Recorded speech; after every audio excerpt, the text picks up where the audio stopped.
A Libertadores de 2026 colocou o Corinthians em um grupo que parece ter saído de um filme. Não é um grupo comum.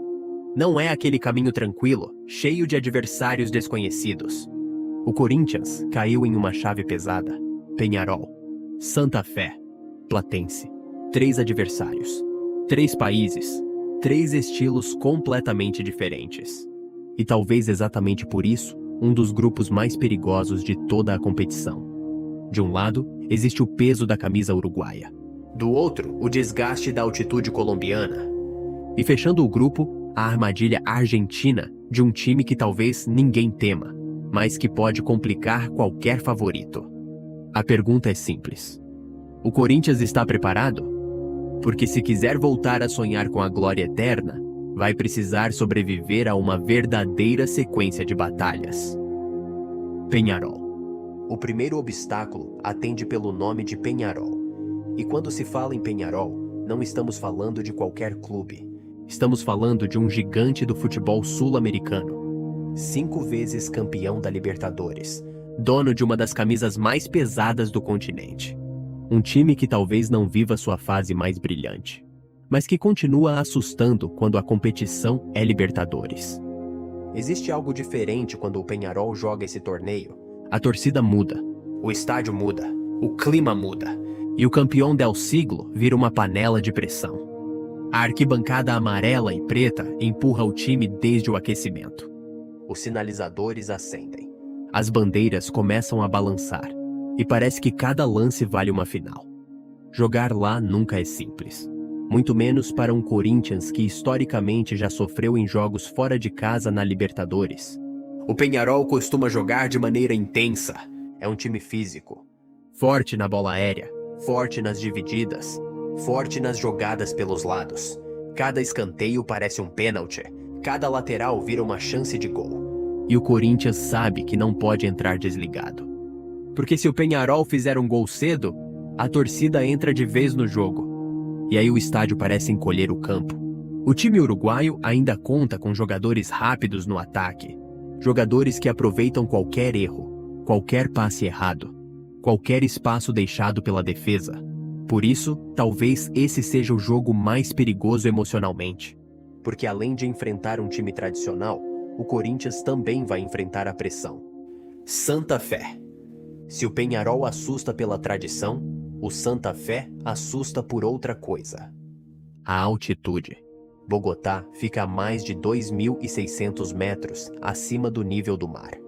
E quem nunca jogou lá, talvez não entenda o tamanho da dificuldade. Na televisão parece normal, mas dentro de campo é diferente. O ar parece mais pesado, a respiração muda, as pernas cansam mais rápido, o coração acelera. E até uma corrida simples parece exigir o dobro de energia. A bola também muda. Ela viaja mais rápido, quica diferente e surpreende goleiros e zagueiros. O Santa Fé conhece esse ambiente como ninguém. Sabe exatamente como usar a altitude a seu favor. O time colombiano costuma acelerar o jogo nos primeiros minutos. Pressiona, marca em cima, tenta obrigar o adversário a correr, porque sabe que, com o passar do tempo, o rival começa a cansar. E quando o cansaço aparece, começam os erros. Passe errado. Espaço na defesa. Demora para voltar. Por isso, o Corinthians vai precisar jogar de maneira inteligente. Talvez seja o jogo em que a posse de bola será mais importante. O Corinthians vai precisar controlar o ritmo, diminuir a velocidade quando for necessário, fazer o adversário correr também. E, principalmente, evitar desespero.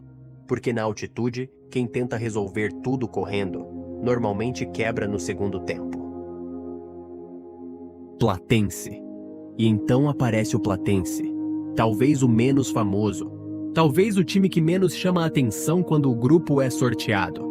Mas exatamente por isso, talvez seja o mais traiçoeiro. Porque ninguém espera muito do Platense.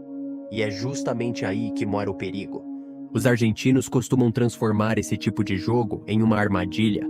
O Platense não joga bonito, não tenta dominar, não tenta fazer espetáculo. O objetivo é outro: fechar os espaços, marcar forte, parar o jogo, fazer o adversário perder a paciência. É aquele tipo de partida em que o relógio anda devagar. O placar continua 0-0. A torcida começa a ficar nervosa. E o Corinthians passa a errar justamente porque começa a ter pressa. O platense gosta disso. Quanto mais o rival se desespera, melhor para eles. Porque basta um erro, um contra-ataque, uma bola parada, uma falha da defesa, e o jogo muda completamente. Por isso, talvez esse seja o confronto mais chato do grupo. O mais travado, o mais feio, mas também um dos mais perigosos. Porque muitas vezes é justamente contra esse tipo de adversário que favoritos acabam tropeçando. Corinthians. Mas o Corinthians também tem suas armas, e talvez a principal delas seja a Neoquímica Arena. Porque quando a Fiel joga junto, o estádio muda completamente. A pressão vem das arquibancadas, o adversário sente, o juiz sente, e os jogadores do Corinthians crescem. Em casa, o Corinthians sabe que precisa construir sua classificação. Precisa vencer. Precisa fazer a arena virar um território proibido. E para isso, vai precisar de intensidade. Vai precisar de raça. Vai precisar de concentração. Mas acima de tudo, vai precisar de jogadores decisivos. Porque em grupos equilibrados, não basta jogar bem. É preciso decidir. Talvez um gol salvador. Talvez uma defesa importante. Talvez aquele jogador que aparece quando ninguém espera. Porque na Libertadores, detalhes decidem tudo. Um ponto fora de casa, um gol nos acréscimos, uma vitória sofrida, tudo isso pode mudar completamente a tabela. E o Corinthians sabe disso. Porque já viveu noites históricas, mas também já viveu eliminações dolorosas. Por isso, a Libertadores de 2026 pode ser uma chance. Uma chance de mostrar que o time está pronto para voltar a competir de verdade. O grupo do Corinthians não será fácil. Peñarol, Santa Fé, Platense. 3 estilos diferentes, 3 armadilhas diferentes, 3 testes diferentes. Mas talvez seja exatamente isso que torna a Libertadores especial. Porque ninguém conquista a glória eterna, enfrentando apenas caminhos fáceis. Quem quer levantar a taça precisa atravessar estádios hostis. Precisa sobreviver à pressão. Precisa suportar a altitude. Precisa vencer jogos feios. E precisa mostrar personalidade quando tudo parece difícil. Se o Corinthians conseguir passar por esse grupo, a confiança muda. A torcida começa a acreditar. O time cresce. E talvez, quem sabe, essa campanha possa ir muito mais longe do que muita gente imagina. Porque na Libertadores, ninguém chega ao topo sem antes atravessar o fogo.